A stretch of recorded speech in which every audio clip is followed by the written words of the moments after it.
মঙ্গলবার রাতে পুরাতন মালদার নবাবগঞ্জ এলাকায় পাটের গোডাউনে হঠাৎ করে অগ্নিকাণ্ডের ঘটনা ঘটে। বুধবার সকাল আনুমানিক 8টা নাগাদ ঘটনার সামনে আসতেই চাঞ্চল্য ছড়ায় এলাকা জুড়ে। গতকালকে রাত্রে এখানে একটা শর্ট সার্কিট হয়ে পাটের গোডাউনে আগুন লেগেছিল। ঘটনাক্রমে জানা গিয়েছে পুরাতন মালদার নবাবগঞ্জ এলাকার বেশিরভাগ বাসিন্দা পাট ব্যবসায়ী।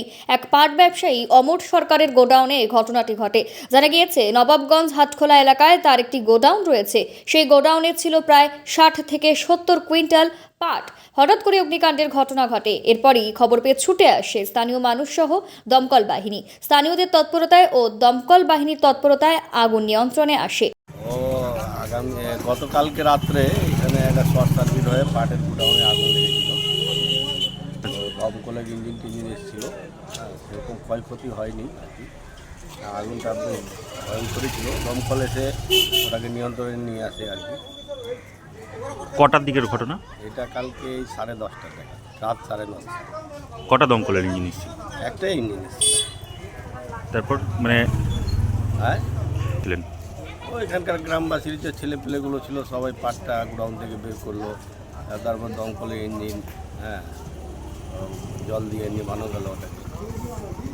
কি হ্যাঁ, দমকল না আসলে তো বিরাট একটা কোনো অঘটন ঘটে যেতে পারতো। হ্যাঁ, সেটা এটা ওই অমর সাহার পাট আর কি। আপনার নাম?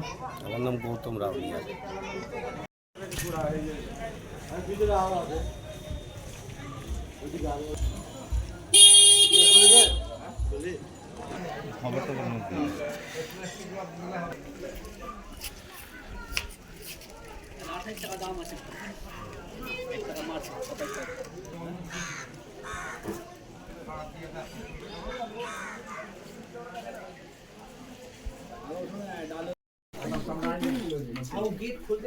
কোথায় তার আছে?